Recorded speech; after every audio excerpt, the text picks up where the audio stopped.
What's up, YouTube? BigSweetC here with another short little brief review. We've been playing The Outer Worlds over on Twitch, so be sure to head over there and hit that follow button, hit that notification bell, so you get alerted when we do play it if you decide to watch it. I really highly recommend that you do, because I'm only maybe a couple hours into this game, but I've absolutely fallen in love with it. This game, really, done by Obsidian, better known as the guys who did Fallout New Vegas, has really eased my qualms and made the fact that Fallout 76 isn't that great not as big a deal. Now, with that whole Fallout 1 situation, The Outer Worlds is basically making Fallout obsolete. The game is set in an alternative future that diverged in 1901. So instead of, in real life, U.S. President William McKinley being assassinated and being succeeded by Theodore Roosevelt, that never happens in this game, which allows large businesses to dominate society well into the future, where megacorporations have begun colonizing and terraforming alien planets to varying results. Originally bound for the furthest reaches of the galaxy, a colony ship's faster-than-light travel goes astray, leaving it abandoned at the edge of colony space. The player character awakens on board from cryosleep only to find that most of the passengers are still in hibernation, and begins a journey to a nearby colony to investigate the true nature of the corporations. The game features several factions and a branching story that reacts to players' choices. What I love about this is it really does go back to the Fallout 3, Fallout New Vegas storyline. There's more than just a limited amount of factions. Fallout 4, you narrowed probably 6 or 7 from New Vegas down to 4. You have the Institute, you have Brotherhood, you have the Railroad, you have the Minutemen, and then you have... I guess that's really about it. Brotherhood, Minutemen, Institute, and the Railroad. So you really only have the 4 factions in Fallout 4. In Fallout 76, there are no factions. There are no other people, really, other than the actual other people that you meet in your personal world. But there are no NPCs or anything. There's also lots and lots of really tough moral decisions. So as the plot thickens, you get much like Fallout 3, where you have to decide whether water is going to be free for everybody, or if we're going to give it to a corporation who can profit off of it. You have that almost identical situation here. You come across this world, Edgewater, and the corporation business guy wants you to divert all the power to them so they can be more profitable. You also find some deserters who want you to divert it away from the city so you can break up the monopoly that this mega corporation has. It's very real today. So, I live in America. I'm guessing most of you that watch the show live in America. You guys all know about how corporations get what they want, and most of the people don't. So, what I mean by that is, we are considered a democracy, a free economy, capitalistic market. Really what we are is an oligarchy. So we have 5 or 6 major corporations that basically dictate all of our foreign policy, domestic policy, social policy, all of that stuff, because of the money they give to our politicians. This game, again, I'm only a couple hours in, has that same basic feel, and it's beautiful to me. I love it. I love games that have some sort of real-to-life connection to it. And then you have to decide what's going to be better. Do you continue working with these mega corporations? Do you start working with these rebels on these different planets? At least that's what I believe. Again, I haven't gotten to any of the other worlds. We've only come to the first one. But so far, so good in terms of the actual plot and gameplay of this new game. Now, a little more in-depth on the gameplay. It is an action role-playing video game. Does feature a first-person perspective. So imagine BioShock in the world of Borderlands. You could also think of it as Borderlands because Borderlands is a first-person shooter, but it doesn't have some of the role-playing game aesthetics like BioShock does. So you can upgrade your character. You can fast travel from places to places. You can recruit NPCs, again, which for whatever reason, Fallout decided to get away from. Bethesda decided to get away from.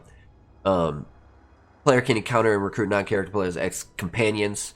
You can also build up crew members for your ship. So there's a couple of different things.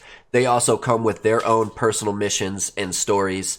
Much like Fallout 4, how they did it with some of their companions. They have relationships that you can build with them. You can also, the companions act as an aid in combat, has its own skills and special attacks. They actually develop their own skill specialization, which is very different. You can actually upgrade your companions in this game as opposed to they just kind of go around with you. The other difference is everything you pick up, you share weight, which I really like. I don't have to waste the time to talk to them, give them my stuff, and then when I get to a place where I need that stuff, I talk to them and I get it back. It's just all one shared collective, which I really appreciate that. There's numerous dialogue decisions, which is very, very different. From whatever reason, Fallout 3 and New Vegas went from tons of decisions and choices to basically one or two options in Fallout 4, and again, none in Fallout 76. Instead of VATS, you have what's called tactical time dilation, which I actually prefer. VATS doesn't necessarily pause the game like it used to in Fallout 3.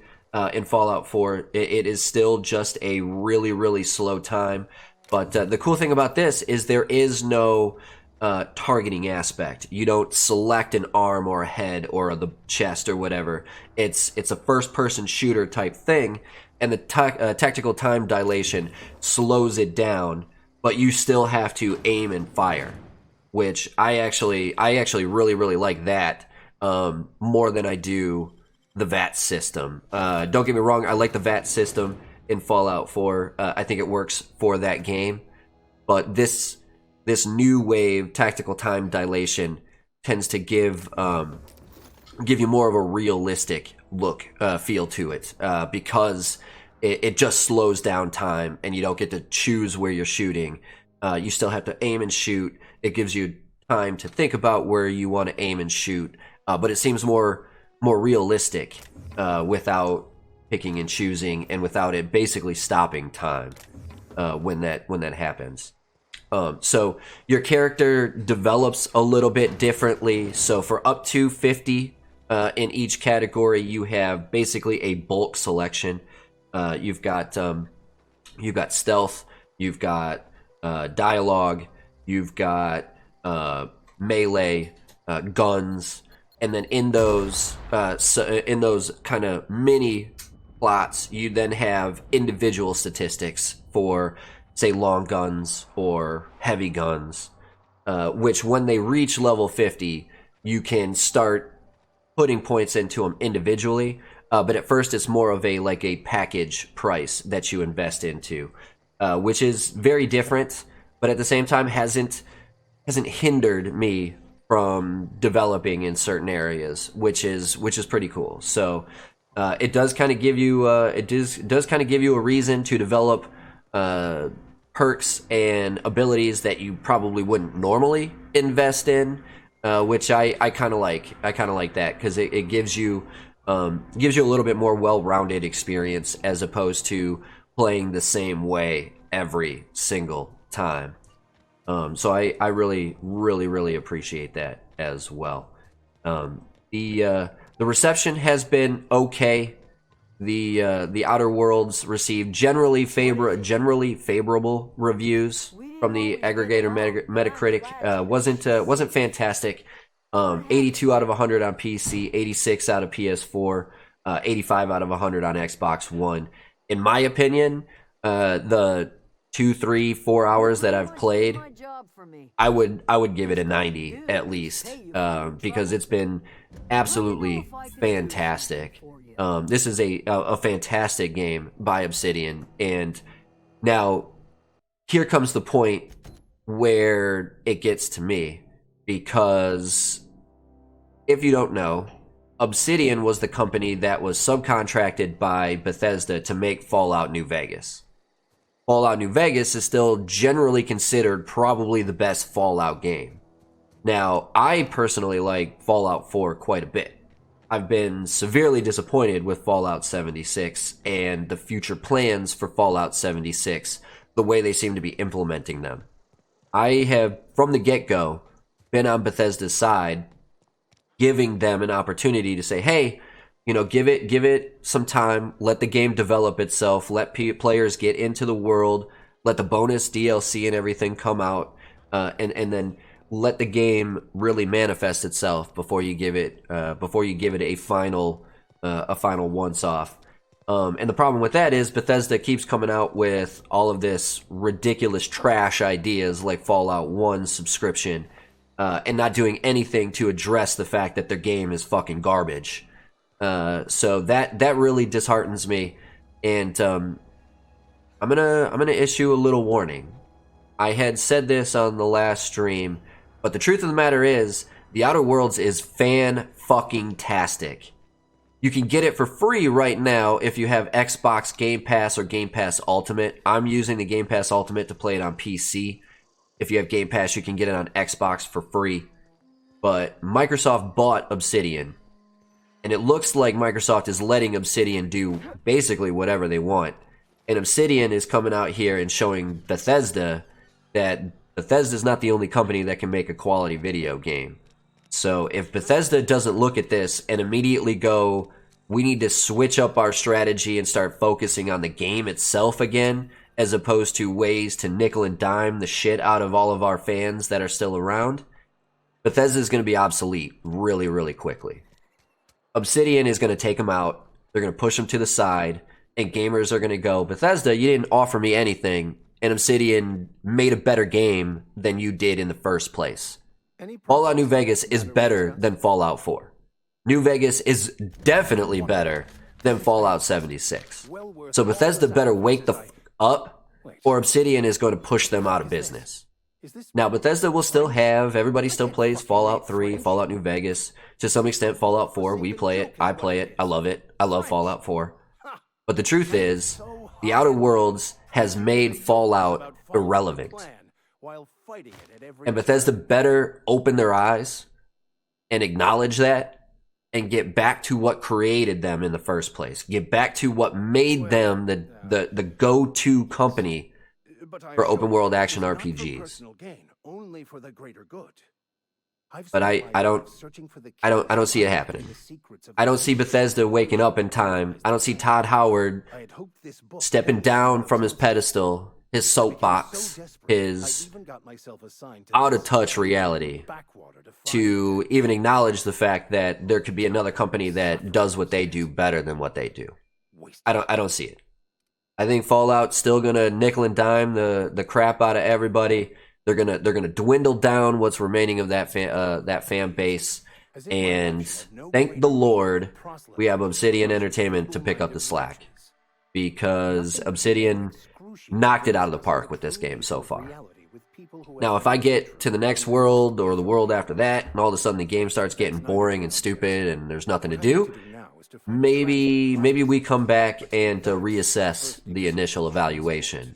But as of right now, this has been a home run, and now a lot of that is the fact that I didn't really have any idea that this game was coming out. I had heard about it from time to time here and there, but nobody was really like, "Oh man, this game's going to be awesome."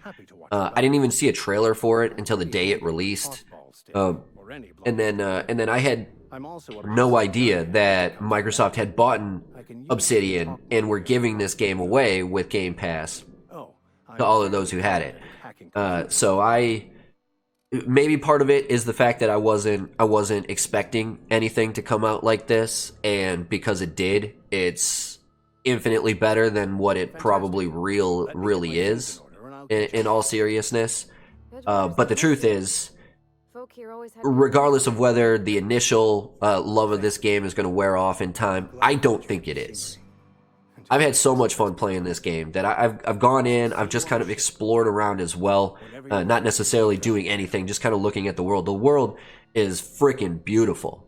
I mean, it reminds me of hanging out in the middle of November at nighttime in Michigan when you had the northern lights just lighting up the sky from all the icicles and the crystals and all of the galaxy gases merging together and making this just crazy space rainbow.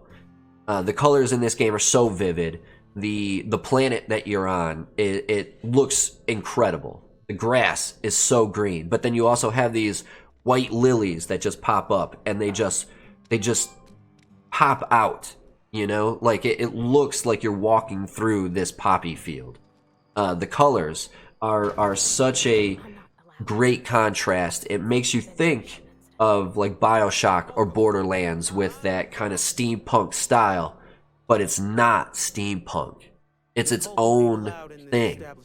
It's absolutely beautiful, and Obsidian, I think, has a franchise on their hands that they could run with for a very long time, as long as they seem to do what they've been doing and focus on the game, not the profit. Now, having been bought out from Microsoft, maybe Microsoft tends to kick them in the butt and say, hey, we need to make more profit. But the way that it seems so far, Microsoft is going to let Obsidian do their thing. Obsidian is going to continue to do their thing and focus on the game quality, not the money they make from the game quality. So I think they have a franchise that could stand a really good long time. And it makes me really excited, because we've been looking for that Fallout replacement because Bethesda has been so garbage to us lately. And thank you, Obsidian Entertainment, because you've given it to us. So do yourself a favor, check this out, The Outer Worlds. I'm guessing it's fantastic on PlayStation 4. It's absolutely beautiful on PC. I'm guessing it's as good on Xbox One as it is on PS4. So if you have yourself Game Pass or Game Pass Ultimate, definitely check it out. If you're looking for a fantastic action role-playing open world game on PS4, do yourself a favor, check it out. If you don't have Xbox Game Pass or Game Pass Ultimate, check it out anyway, because this is it, man. Right now, front runner game of the year for me. This is easily the front runner for game of the year for me. And I would have to go back and check out all the new games that we've played this year, but I don't remember anything so far from this year being the game that I really go, oh man, that was awesome. That was awesome. I played some really fun ones. But as of right now, this would be my choice for the game of the year. The Outer Worlds has been fantastic. Modern Warfare has been great, but this is my jam right here. This is my jam. So highly recommend. As of right now, initial review 10 out of 10. If it drops, I'm going to give it a 9 out of 10 just because I haven't played it much right now. But if it drops, we will revisit this later. But as of right now, this is a must pick up, in my opinion. This is a must pick up for anybody who likes RPGs, open worlds, or just that kind of Fallout dystopian futuristic type game in general. So do yourself a favor, pick it up. Either way, that's going to end this one. Thank you guys so much for watching. If you did like my opinion and you want to hear more on it, be sure to hit that sub button, hit that notification bell so you get notified every time that I do drop a new video, whether it be for this or for anything else. We've got plenty of Final Fantasy Tactics coming up. We've got, speaking of Modern Warfare, we're going to have some more Modern Warfare stuff pop up. And I'm sure there's going to be other things that I get into from time to time, especially those rants. You guys seem to like those rants. So I like it too, because it gives me a chance to get some shit off my chest. So I like doing them as well. Either way, hit that sub button, hit that like button, head on over to Twitch, hit that follow button. hit those notification bells. If you happen to be on any of the social medias like Instagram or Twitter, head on over there. Follow me at BigSweetC. Pick up some merchandise as well. Links down below or at the end screen. You can check out teespring.com/stores/BigSweetC merchandising. Got a whole bunch of different t-shirt and hoodie choices. So be sure to show the love, and I will continue to show the love back. Either way, that's going to do it for this one. BigSweetC, that's me. Wishing YouTube, that's you, a wonderful day, night, morning, afternoon, evening, whatever time of day it might be. As long as you're watching, I'm wishing you a wonderful watching time. Sweetness, signing off. Peace.